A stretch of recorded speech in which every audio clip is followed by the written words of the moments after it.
L'Afrique, un continent d'opportunités, sa jeunesse et sa diaspora, bien plus qu'un trésor. Bonjour à tous et soyez les bienvenus dans ce nouveau numéro de Mediap. C'est un numéro assez spécial. Aujourd'hui, nous allons vous parler d'un chatbot, un assistant virtuel intelligent, pas comme les autres. Il s'appelle Goulia, en darija traduisé dis-moi. Cet agent conversationnel répond aux questions que se posent fréquemment plutôt les Marocains du monde. Goulia, accessible sur le web, a été développé par le Conseil de la communauté marocaine à l'étranger. Il couvre un large éventail de thématiques telles que le droit de la famille, le droit immobilier, la fiscalité, l'investissement, la retraite et diverses autres démarches administratives. Goulia parle darija, arabe, français, anglais et espagnol. Pour en savoir un peu plus, nous avons le plaisir d'être aujourd'hui avec le président du Conseil de la communauté marocaine à l'étranger, Driss El Yazami, en direct de Rabat. Bonjour et merci d'avoir accepté notre invitation. Merci de votre invitation. Nous sommes aussi avec Fahd El Moudni, consultant en transformation digitale. Il est en direct de Nice avec nous. Fahd, bonjour et merci aussi d'être avec nous aujourd'hui. Merci, bonjour. Bonjour, merci pour votre invitation. Driss El Yazami, nous allons commencer avec vous. Dans cette émission, on ne fait pas que présenter des solutions qui sont développées, on s'intéresse aussi à ce qui motive leur création. Concernant Goulia, quelle est la petite histoire qui se cache derrière ce besoin soudain de lancer ce chatbot au service des Marocains du monde? Écoutez, c'est le résultat d'une longue réflexion.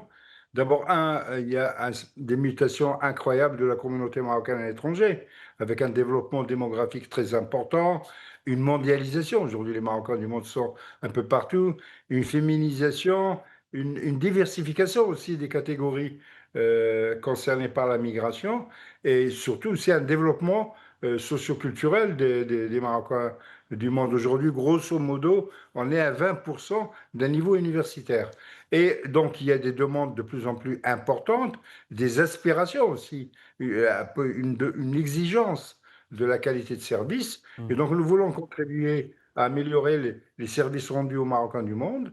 Les autorités, les pouvoirs publics ont fait un énorme effort ces dernières années et pour accompagner cette expansion démographique et cette internationalisation de la communauté marocaine, mais il faut que chacun apporte sa pierre. Et aujourd'hui, la technologie permet d'améliorer les services rendus aux Marocains du monde en essayant de mobiliser la technologie pour répondre aux questions les plus fréquentes qu'ils posent et qui se posent. Goulia, le chatbot qui répond aux questions du monde, aux questions des Marocains du monde. Justement, nous sommes avec un Marocain du monde, Fahd El Moudni, vous qui êtes Marocain résident à l'étranger. J'imagine que Goulia doit être une bonne nouvelle pour vous. Absolument. Quand on vit à l'étranger, on a souvent besoin d'informations administratives ou juridiques liées au Maroc. Mais l'accès n'a pas été toujours simple. On a souvent eu une complexité au niveau de ces accès-là, et Goulia apporte une réponse rapide et surtout accessible. C'est une vraie avancée, ça donne un sentiment d'accompagnement permanent. On voit d'ailleurs que cette dynamique s'inscrit dans une tendance plus large. Le Maroc innove beaucoup plus dans le digital. On a un exemple de Braki, par exemple, qui est développé par Monsieur Fadli Tariq. C'est une solution inspirante qui simplifie les démarches complexes, et donc, ça montre à quel point l'innovation marocaine peut être utile, inclusif et tournée vers les citoyens. C'est l'incarnation de l'utilisation de la technologie pour résoudre des problèmes concrets et offrir aux émerauts un support moderne, fiable et surtout pensé pour leur réalité. On dit que c'est l'ami virtuel des Marocains du monde. Driss El Yazami, je suis un Marocain du monde. Je décide de faire un tour sur Goulia, accessible via le site web du CCME. Quel type de questions pourrais-je poser à ce chatbot au service des Marocains du monde? Écoutez, tel qu'il est aujourd'hui conçu, et on espère qu'on va l'améliorer progressivement aussi avec le concours des Marocains du monde et à partir de leur expérience concrète. Vous pouvez poser toutes les questions. Bon, dans toutes les langues, hein. Vous pouvez utiliser la Darija, le français, l'arabe, l'italien, l'espagnol. Nous travaillons pour que la Mazir soit aussi pris en compte et nous espérons très rapidement élargir la palette des langues. Donc, vous pouvez poser des questions sur le droit de la famille, sur l'investissement, sur les études, au Maroc, bien évidemment, sur vos démarches avec les différentes administrations, et donc tout ce qui généralement prenait beaucoup de temps pour avoir l'accès à l'information est en principe disponible. Je voudrais insister sur pourquoi c'est aussi important. La communauté marocaine non seulement s'est internationalisée, mais elle se disperse sur les territoires des pays où elle réside. Pardon. Historiquement, par exemple en France, les Marocains étaient concentrés dans un certain nombre de régions. La région parisienne, le nord, l'est. Aujourd'hui, les Marocains sont un peu partout. Et Mhm. donc, même si le réseau consulaire s'est développé, il est encore, il peut être loin pour certaines catégories. Pour, par exemple, des personnes âgées aussi, il peut être difficile d'accès. Il y a aujourd'hui un service consulaire qu'on peut joindre au téléphone avec des garçons et des filles qui répondent de manière très professionnelle, mais on ajoute, Goulier s'ajoute à cette panoplie d'outils qui sont à la disposition des Marocains du monde. Il peut être interrogé sur toutes les questions. Goliath qui couvre un large éventail de thématiques. Fard El Moudni, vous avez fait un tour justement sur Goliath. Vous, en tant que personne spécialisée en transformation digitale, que retenez-vous de l'expérience utilisateur? Est-ce que cela a été fluide? Ce qui m'a marqué, c'est la simplicité. On arrive sur l'interface, on pose une question, on obtient une réponse claire. L'expérience, dans sa globalité, c'était, fluide et elle était fluide et rassurante. On sent que l'objectif n'était pas d'impressionner par la technologie, mais d'aider réellement et c'est le plus important dans un service, public, digital. Et on sent aussi que la priorité a été de créer un outil accessible à tous et pas seulement aux personnes à l'aise avec la technologie. Donc pour une première version, c'est très solide. Bien sûr, comme tout produit digital, il va évoluer, mais l'essentiel et l'ossature, elle est déjà là. Une expérience fluide, rapide et rassurante. Christelle et les amis, les informations juridiques que nous retrouvons dans Goliath sont validées par deux avocats. L'un est établi au Maroc, l'autre en France. Cependant, les MRE résident dans plus de 100 pays. Comment le CCME compte-t-il, on va dire, gérer les questions relevant d'ordre juridique complexe qui ne sont pas couverts par cette double expertise, c'est-à-dire Maroc et France? Écoutez, il n'est pas question à cette étape de Mhm. faire un assistant qui va répondre aux problèmes des législations des pays de résidence. Mhm.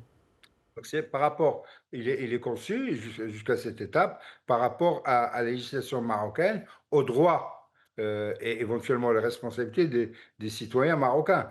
Et donc c'est le centre d'intérêt.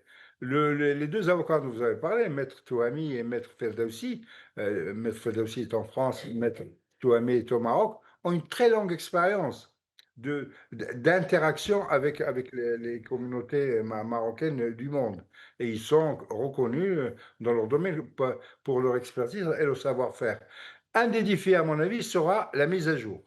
Cette mise à jour doit tenir compte de deux questions, de deux dimensions. Un, les problèmes que posent les Marocains du monde, et nous verrons à l'usage si nous sommes bons, et nous demandons d'ailleurs leur soutien et leur implication. Il faut absolument ne pas hésiter à nous signaler les dysfonctionnements, il peut y avoir des erreurs, etc. Je tiens à dire que comme c'est un assistant virtuel conçu à partir de notre propre documentation, cet assistant ne va pas aller se balader sur le net et rassembler ici ou là des informations. Il répond à partir de la documentation qui lui a été fournie par justement nos deux avocats. Une partie des réponses aussi proviennent des dossiers qui nous ont été soumis. Vous savez, les Marocains du monde jusque-là, et c'est pour ça que Gaulier a, à mon avis, une avancée importante, lorsqu'ils ont des problèmes, s'adressent au Conseil de la communauté marocaine étrangère, au cabinet royal, au ministère de la Justice, au ministère des Affaires étrangères, à telle direction des impôts, de l'investissement. Et euh, donc nous avons étudié aussi, pour élaborer ces réponses, nous avons étudié les questions les plus fréquentes qui nous sont posées. Mhm. Et nous allons essayer, par exemple, avec d'autres départements ministériels, d'enrichir cette bibliothèque d'informations. Là, dans les jours qui viennent, nous avons une réunion avec le ministère de la Justice pour D'accord. voir les demandes qui leur arrivent et comment on peut y répondre. Une IA qui s'entraîne en permanence avec les données que vous récoltez. Fard El Moudni, quand on parle de chatbot, on pense souvent aux hallucinations. On en a vu de toutes les couleurs avec ChatGPT. Aujourd'hui, en testant Goulia, est-ce que vous avez senti le chatbot, on va dire, perdre le nord des fois? Franchement, très peu. On sait que les IA peuvent, halluciner, mais là, on sent qu'il y a un cadre, des sources vérifiées et un périmètre, volontairement limité pour garantir la fiabilité. Il peut parfois manquer de précision sur des cas spécifiques, mais j'ai plutôt constaté de la prudence. On sent qu'il est cadré, maîtrisé et alimenté par des bases, fiables et je crois que c'est la bonne direction. Mieux vaut un chatbot prudent qu'un chatbot qui invente et c'est un signe de maturité du système. Donc il faut rester sur cette lignée-là, l'alimenter au fur et à mesure à travers des différentes mises à jour. Mais comme j'ai dit auparavant, l'ossature et les bases sont déjà là et on part sur quelque chose de solide. Justement, en parlant de prudence, en tout cas, je me suis amusé à essayer de faire sortir Goulia de ses gonds. Je lui ai, par exemple, dit que j'avais faim. C'est ce que je lui ai dit pour savoir s'il allait ou pas sortir de son cadre de traitement des requêtes. Et sa réponse était la suivante avec la complicité de la régie. Je comprends, c'est ce qu'il m'a dit, votre message, mais je suis uniquement habilité à répondre aux questions concernant les procédures administratives grises. Eliazami, un assistant IA nécessite une maintenance et une mise à jour constante, on le dit souvent, des bases de données juridiques et administratives. Comment vous vous organisez pour relever ce défi d'actualisation constante? Écoutez, grâce au talent qui existe et dans la communauté et ici, Mhm. euh, le Fahd qui est avec nous aujourd'hui est une illustration parfaite des talents que nous avons aujourd'hui dans la communauté. Et donc, au-delà de l'aspect technique, nous comptons sur les conseils, les alertes des usagers, des citoyens et des citoyennes à travers le monde. Deux, nous avons à assurer une mise à jour et une veille au niveau de la législation marocaine. Un exemple très concret qui est arrivé il y a quelques jours, il y a eu une réforme de la loi sur l'état civil. Nous sommes tout de suite procurés la loi qui venait d'être votée pour voir si les Marocains du monde étaient touchés ou pas. Et dernier point, à mon avis, qui est essentiel, c'est celui de de la participation active des Marocains du monde. Ce n'est pas, en tout cas, l'esprit, la philosophie, ce n'est pas de faire un produit qui est brillant, d'une certaine manière, qui brille, mais un produit utile, sage, comme ce Fahd l'a souligné, très sage, très, très, très calme, et Très qui prudent reste un peu dans dans ses son domaine. réponses. Absolument, Mhm. absolument. Fahd El Moudni, vous vivez en France, vous êtes au cœur de l'écosystème numérique de la diaspora.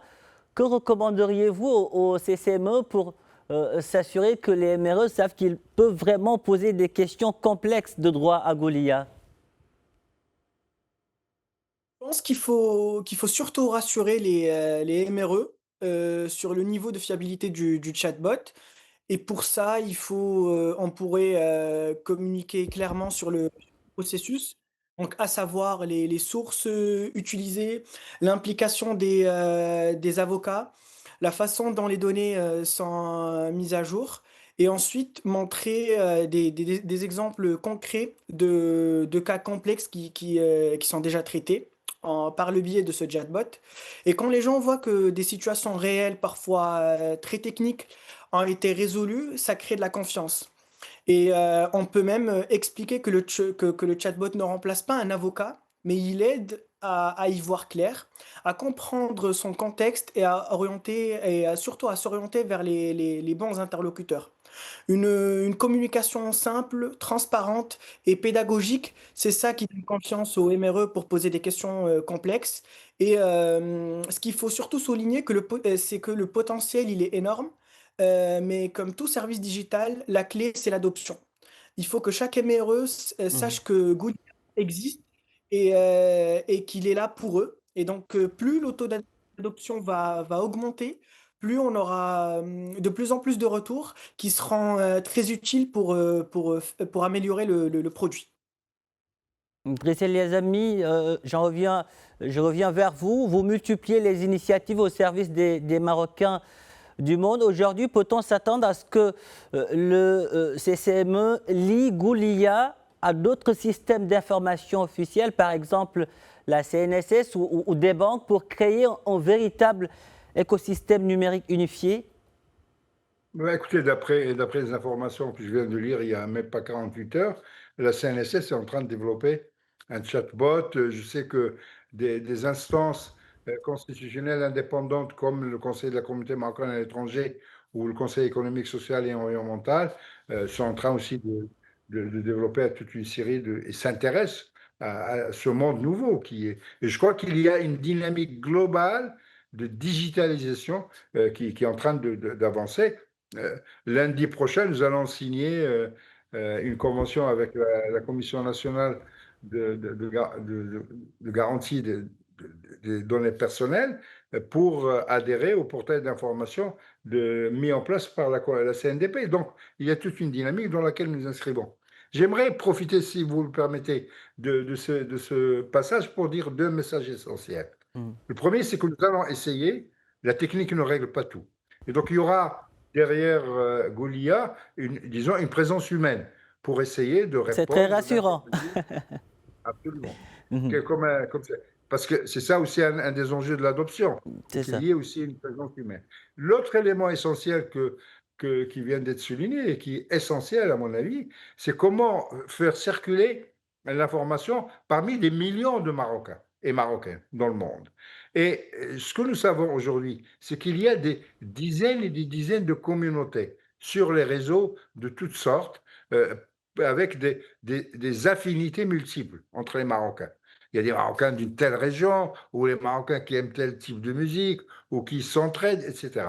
Ce que nous espérons, c'est que dans ces communautés, ce message soit relayé, y compris de manière critique, pour nous aider à nous améliorer. Je dis bien que nous sommes à une phase expérimentale, et je crois que c'est le moment qu'il y ait un bon usage des technologies et des avancées techniques que nous vivons et qui vont à une vitesse extraordinaire.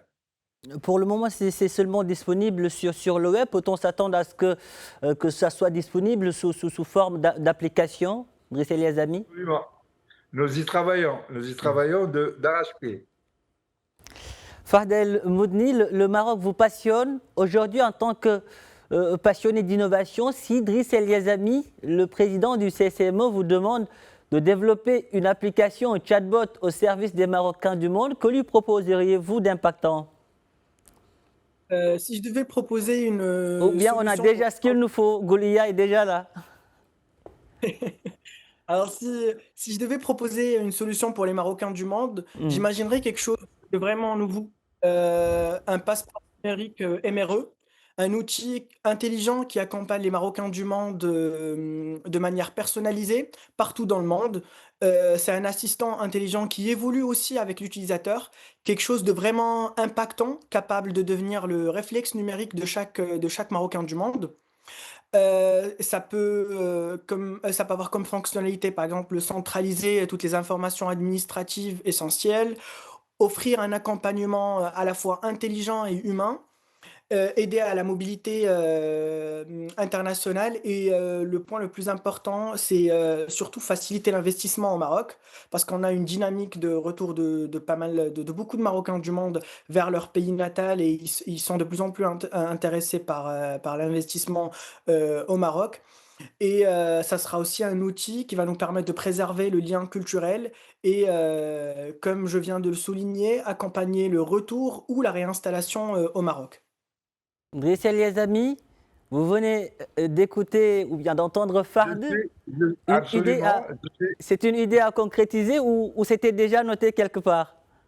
non, non, non, non, je suis preneur de cette proposition. Je suis Monsieur El Moudni à Paris entre le 17 et le 26 janvier et je suis preneur d'un rendez-vous. Voilà, Comme pour quoi, Grand vraiment avec, plaisir. avancer, creuser cette idée. comme quoi Média fait naître les réseaux. Mm. Driss El Yazami, votre engagement aux côtés des Marocains du monde, on le dit souvent, n'est plus à démontrer. Qu'est-ce que cela vous fait de voir ces enfants du royaume briller presque partout dans le monde tout en faisant résonner le Dima Maghreb? Écoutez, sérieusement, moi, parfois, après, de retour de certains voyages, je dis à mes collègues ici, il y a trop de talent, en rigolant, hein, il y a trop de talent marocain. Et je dois noter sur les cartes de visite que je picore ici et là, ou qu'on m'offre, où j'ai rencontré les gens, parce que ma mémoire ne suffit pas toute seule. Il y a une extraordinaire dynamique à tous les niveaux. Je veux dire, quel que soit le domaine d'activité, quel que soit le domaine culturel, il y a des talents, il y a de plus en plus de créateurs, d'ingénieurs, d'investisseurs, de chercheurs. Maintenant, nous sommes dans un monde aussi où la compétition sur les ressources humaines est devenue mondiale. C'est-à-dire que aujourd'hui, on prend l'exemple qui est le plus simple, qui est celui des professionnels de la santé. Les États s'arrachent les compétences. Il y a un rapport de l'Union européenne qui vient d'être publié et qui montre qu'il y a aujourd'hui 300 programmes, je dis bien 300 programmes légaux d'attraction des compétences en Europe. C'est-à-dire il y a tout le discours anti-étranger, mais il y a aussi les politiques pour attirer les compétences dans un certain nombre de domaines. Donc nous sommes dans ce monde-là et nous sommes concernés. La richesse humaine de la diaspora, comme Sa Majesté l'a rappelé dans ses deux derniers discours, est un atout à tous les niveaux. Et donc, aujourd'hui, nous devons approfondir, systématiser les politiques nationales d'attraction D'accord. des compétences. Et les compétences marocaines elles-mêmes doivent dire ce qu'elles veulent dans les domaines où elles veulent travailler et être des partenaires à part entière. Nous sommes aujourd'hui prêts à encore amplifier ces dynamiques.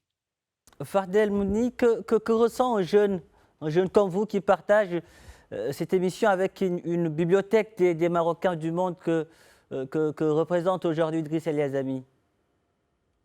Honnêtement, beaucoup de fierté en à l'étranger, en entendant parler de ces personnalités qui œuvrent pour les Marocains du monde et se retrouver à échanger avec, l'une d'entre elles, c'est inspirant. Évoquer les Marocains du monde, c'est mettre en lumière une communauté, dynamique, diverse et talentueuse qui incarne l'esprit du Maroc partout où elle se trouve. C'est également une responsabilité, c'est celle de poursuivre, nos efforts et apporter notre contribution chacun à son niveau et j'en suis, tellement reconnaissant d'échanger avec une personnalité, telle que monsieur Driss El Yazami et j'espère que qu'on restera sur cette lancée, cette lignée-là, celle de la transformation digitale parce que je pars du principe qu'elle est vraiment c'est quelque chose d'indispensable pour, être de plus en plus compétitif et aussi augmenter, au niveau des standards et être compatible avec les standards, du monde entier. Driss El Yazami, vous êtes là pour servir de boussole et de guide à ces Marocains du monde. Aujourd'hui, quel est votre plus grand rêve justement pour le Maroc et ses enfants? Écoutez, c'est un monde d'égalité, hommes-femmes, d'égalité entre tous les citoyens, de possibilités d'accès au savoir, à un métier digne. Nous sommes en train d'avancer, mais nous avons des défis qu'il ne faut jamais minorer, qu'il faut affronter, mais que nous sommes capables d'affronter. Et c'est un peu le... Vous savez, l'année prochaine, nous avons commencé à préparer le centenaire de naissance de Driss Schreiber, qui est un très grand écrivain marocain, qui a été le premier qui est parti en France. Il est parti en 1945. Et donc, c'est ce parcours que j'aimerais aussi que les jeunes générations soient conscientes Merci. de tout ce patrimoine et de cette histoire qui est une histoire magnifique. Nous allons publier un livre avec 4 romancières franco-marocaines, des récits des pionniers de l'immigration marocaine.